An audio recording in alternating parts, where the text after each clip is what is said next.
Hello there everyone, Eric Padden here, and on this video we're going to be discussing fractional reserve banking and how it ties into the debt-based economy that we live in. And a lot of people I don't think really understand the details of how our banking system works and what a great scam that it really is. It's going to go down as the biggest scam in the history of mankind as far as the whole Federal Reserve debt-based currency thing. We're talking not millions, not billions, but trillions of dollars that they have fleeced from the American taxpayer. And so I'd like to just real quickly go into some of the details because for now I don't think people get it, and it's all by design. They don't want us to get it. They're working on dumbing down our schools, creating a bunch of cattle that they can kind of direct through their propaganda and media to believe whatever they want to tell them. And so if you do take it upon yourself, as you do, obviously you wouldn't be watching this, to go look to, say, alternative forms of media, I think you can find out some really good information. And so first of all, fractional reserve banking. What that means is they only have to have a fraction in reserves, okay? Because the theory is if everybody doesn't want their money at the same time, hey, what's the big deal, right? Now, here's how it works exactly. When you go and you borrow money from, your bank, a lot of people think that they're loaning you their own money or money that they've got from other depositors, and they take depositor A's money and then they loan it out to customer B, and they make their money through the difference between the interest that they're charging someone else on the loan and what they're paying someone else on the deposit, right? They make their money on the spread. Sounds logical and makes sense, and it's easy to believe, but it's not even close to how it really works. What's really going on is when you go in there, it is your signature, okay, for that loan, whether it's a car loan, whether it's a mortgage, whatever it is, your signature creates that money out of thin air. They take your signature, they use it to key in a few keys into the computer, and now create, let's just use round numbers, $100,000 for you. Okay? Now they have now created out of thin air with your signature $100,000, and they get to charge you interest on it. Okay? Pretty good gig, right? Create money out of thin air, charge people interest on it. I'd sign up for that. I don't know how these banks ever get in financial trouble because bottom line is there's no risk. Okay, it's not even their money. They're just creating it out of thin air. It gets better. Okay, if you're a banker, guess what?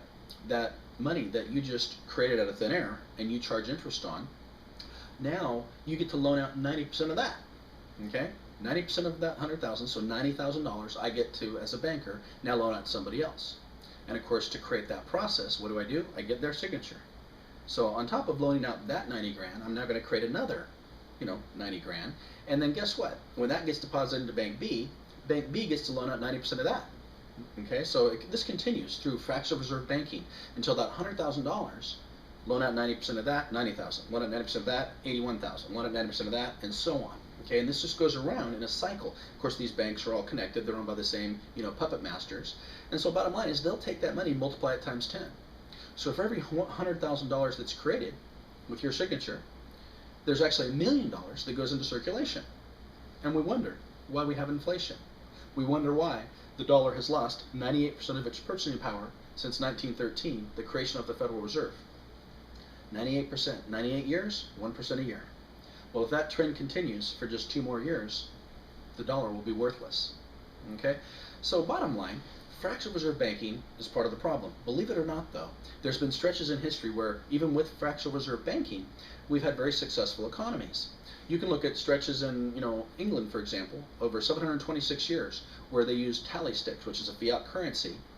And bottom line, that was a very prosperous stretch, the most prosperous stretch in their history, using a fiat currency. Because, see, the key was, it was not a debt-based fiat currency. A debt-based currency means that you are charging interest on the very creation of the money itself. And that's the real problem with our system. Okay, fractional reserve, when I told you about the 100 grand gets turned into $1 million, okay, guess what? Never in that process of creating that money do they create any money for the interest. They only create the principal of all these loans. And so $1 million in debt is created from that initial 100,000. And then along the way, they never create money for the interest. So the whole system is planned with default built right in, so the bankers can get control of all the property, all the assets. Ultimately, that's their goal, is to create a bunch of debt slaves and eventually be able to own everything. Not only charge you interest on creation of, money from thin air, but also eventually end up with, the real estate, the assets. Okay? So the only thing that keeps this system from immediately crashing, is the time lapse from when you sign your loan to when you're supposed to repay it. So if you've got a 5-year car mortgage, or you've got a 30-year mortgage, whatever it is, that time lapse is what allows the system to function. But its default's built right in because we're always struggling for that new money being created, and only a certain amount of people can make payments, and everybody else is stuck, when the music stops, losing their house, losing their car, whatever the case. And so I hope you can see how through fractional reserve banking, obviously you're going to have inflation. Guess what? It gets even better for the banksters, or worse if you're the debt slave trying to keep up with all the payments. Here's the root of the real problem here. When we create money, whether it's the $100,000 we talked about, whether it's the trillions of dollars that are created, whether it's China, remember they got to buy them in dollars, right?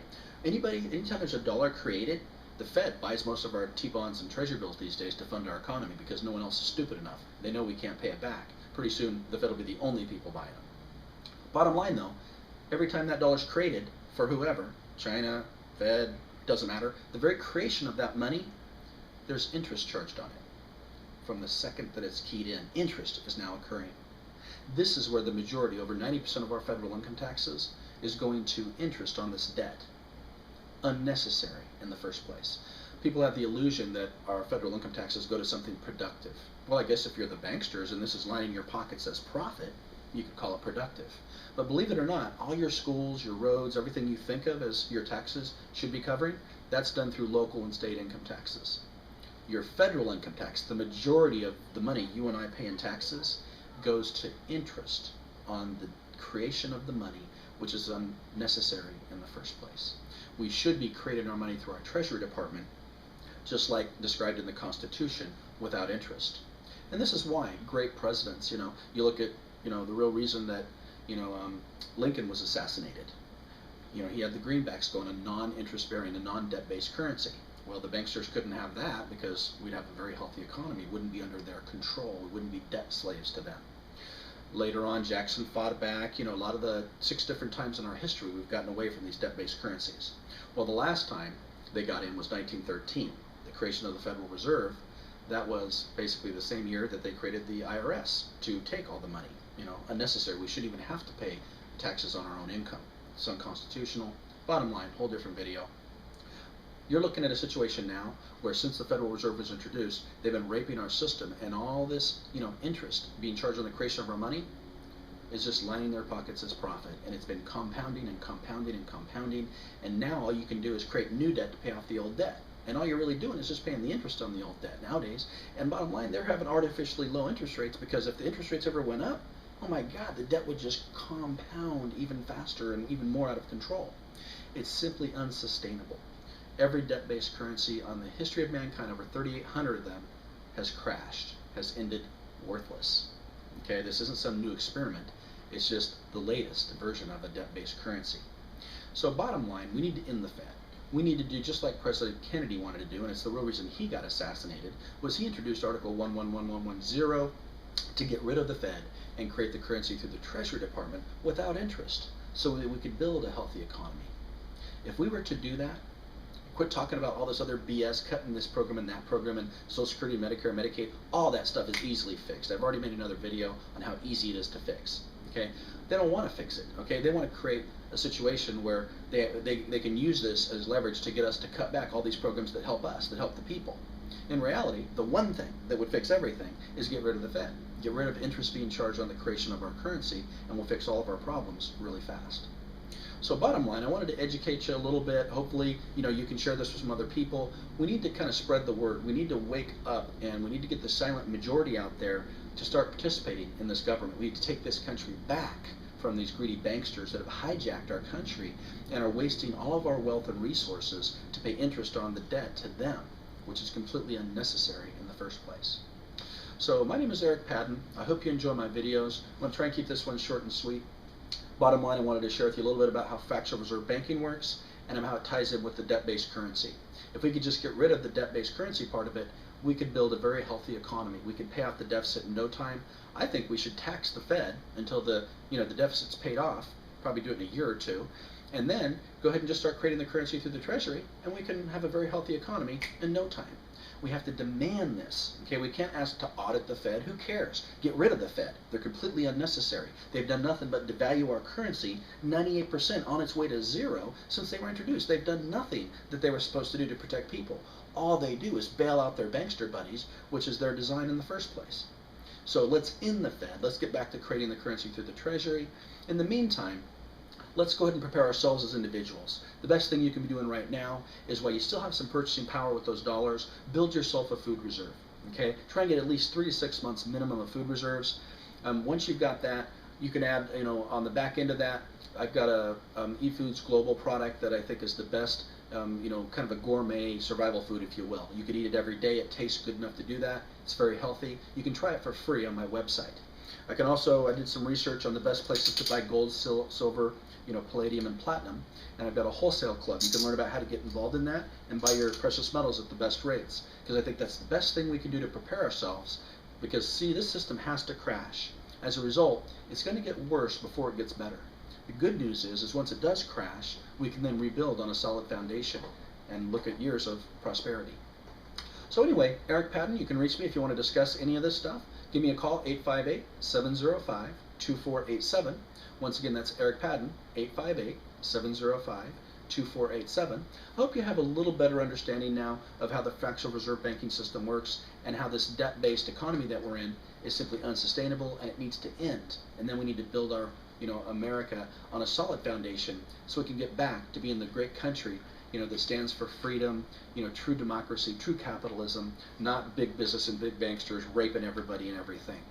Okay? So please spread the word. Share this with your friends and your family. If you like my videos, give me a little like, subscribe to my channel. We need to work together and create a network of people that are like-minded, because there's going to come a time here in the near future where we're going to have to get together and take this country back. So we got to start somewhere. I'm trying to do my part. I encourage you to do your own research, make your own videos. Let's get out there and spread the word. Let's wake up the silent majority, and let's take this country back from these greedy banksters. Once again, Eric Padden, I thank you very much for your time. Keep on stacking. Take advantage of the recent manipulation that they're driving these prices down. Remember, it's only paper that they're talking about these prices, but it's creating an opportunity for us to buy physical cheaper.